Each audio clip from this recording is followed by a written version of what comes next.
Any? All righty, let's get right to it. All guests on 95.7 The Game appear on the River Islands guest line. Isn't it time for you to discover the islands? River Islands in Lathrop. We're joined by 49er beat writer Matt Barrows of The Athletic. Matt, thank you so much for joining us. Really appreciate it. And let me start with this question. How can the 49ers be a better team this year than they were last year? Well, they spent the offseason bulking up two spots that were big weaknesses on this team last year. One was cornerback. We know about the travails of the third cornerback last year, and that's a deep spot this year to the point where we don't really know who that third cornerback is, but they've got a lot of options. And then the second is that you'll remember at midseason they had to go shopping for not one but two defensive ends. Yep. They weren't getting any heat off the edges. Certainly not opposite Nick Bosa. And so they addressed that. I don't think that they addressed that to the same degree that they did cornerback, but Leonard Floyd is probably their best bookend for Nick Bosa since D Ford was here in 2019. So those are two big areas where they should have improved. And of course, they hired a new defensive coordinator in Nick Swanson, someone who's really familiar with this Pete Carroll-like defense that they've been running since 2019 as well. So taken together, you would think that this defense is going to be markedly better than it was a year ago. Matt, keep doing your thing. I'm a fan of your work, and I got one problem. I can't let go of the past. And last night, NFL Network was showing the Niners Super Bowl in Vegas against Kansas City for the second time. And I came in and I told Steiny, you know what, since the Baltimore game last year, Matt, I just felt like the Niners offense as a whole and the team was just a bit different. And that's why they barely beat Green Bay and Detroit. And I know they did. Kind of had their best game against the Chiefs in the Super Bowl. But, Matt, if I were to ask you, why did the Niners offense, why was it pedestrian in the postseason? How would you answer that? I think that they went into a malaise. I mean, they really circled that December 2 game in Philadelphia, given what had happened the previous postseason. That was their regular season Super Bowl. Let's put it that way. And then, the rest of the month, they won some games, against the Commanders. And then the season finale was that nothing game against the Rams. And I just think that it went into neutral a bit. And you saw that against Green Bay. I think that they were, talent-wise, head and shoulders better than Green Bay. But they barely came out of that game with a win. And then the next week, of course, they fell behind to a Lions team, which is good. But again, I think they're a far cry from the 49ers as far as talent, and it needed that second half burst. And I agree with you. I thought that they had sort of remedied that by the time that they played the Chiefs, that they were going at full tilt in that game. But, I definitely kind of felt that, was wondering, certainly during the Packers and Lions game, what is happening with this team? You picked the wrong time of the year to kind of sleepwalk through the first half of both of those games. Matt Barrows joining us on 95.7 The Game. He's joining us courtesy of the River Islands guest line. Matt, I know you've covered the 49ers for a while now, and I'm just kind of curious about, as somebody who's been in the locker room, year after year after year, how do you assess kind of their togetherness or their off-season? Obviously, I'm talking about Trent Williams and Ayuk, and now the latest thing with Ricky Pearsall. Is there any way to tell in real time whether this could affect the 49ers or not? I mean, I would say that their togetherness is as good as any team that I've covered. I mean, the Harbaugh teams absolutely had that in 2011 and 2012. I mean, they were, as Jim Harbaugh would put it, a band of brothers. And I think that it's a similar brotherhood on this team. And you saw that in the Ricky Pearsall incident this weekend. I mean, I had a whole bunch of officials making a beeline for the hospital as soon as they heard what had happened. They got Pearsall on the phone on FaceTime from his hospital bed so that he could make an appearance at this party. Just talking to the players yesterday in the locker room. Obviously, they were affected, deeply affected by it. An incredible roller coaster ride on Saturday afternoon. But I'll give John Lynch credit for kind of building that camaraderie, that culture, that togetherness, and you feel it. And there was definitely an excitement in the locker room on Tuesday. Trent Williams had arrived. Pearsall had arrived the previous day. Players were still kind of buzzing about that, the remarkable nature of a guy who was shot in the chest on Saturday and who comes into work on Monday. So there was a real a sense of excitement, energy.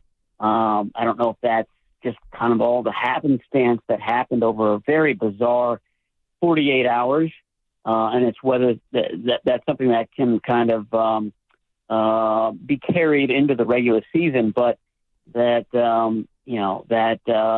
electricity and that togetherness that you referenced definitely was apparent in the locker room on Tuesday. Yeah, good stuff, Matt. I got a question. I was rooting for Ayuk to get paid. He actually got more than I thought the Niners were trying to give him, so good for Brandon.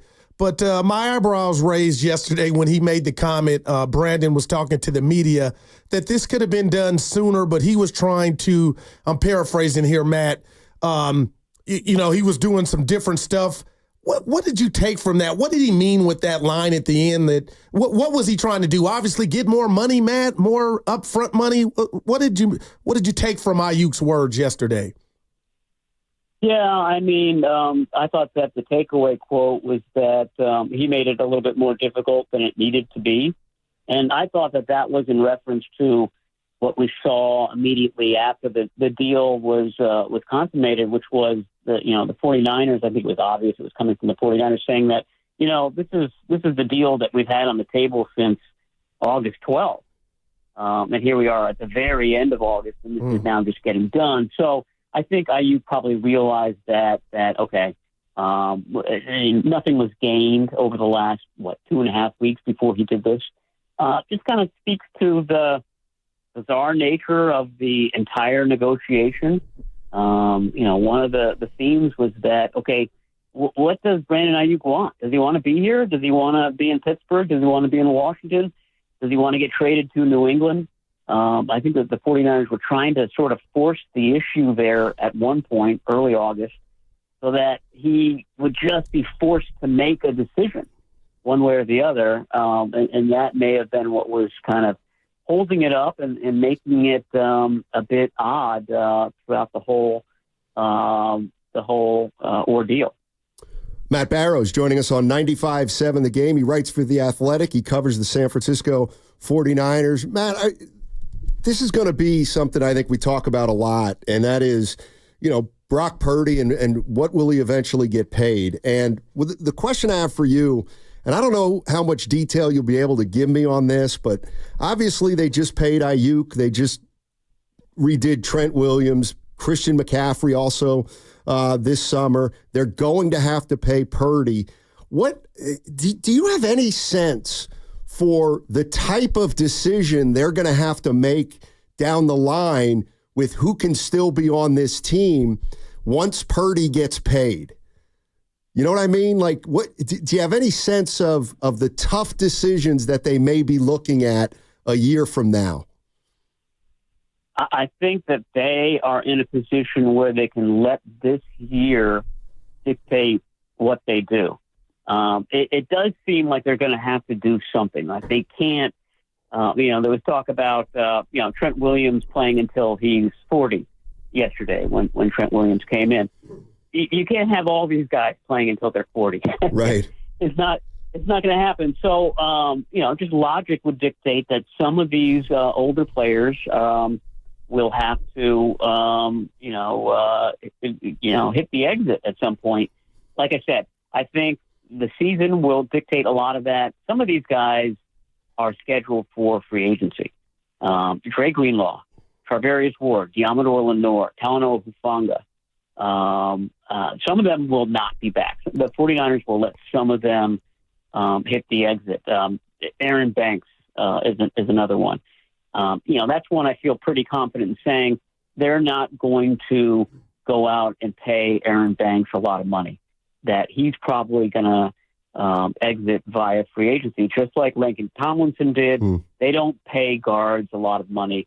And, by the way, they've got a really good-looking one in Dominic Cooney right now, who played left guard in college and is playing right guard this year. But to me, it seems like the 49ers have earmarked him for left guard all along as the heir apparent to Aaron Banks. So that's just one.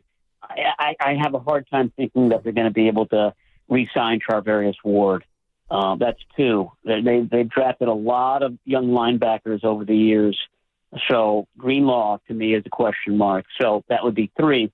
I think that they would love to get Hufanga and Diamador Lenore back.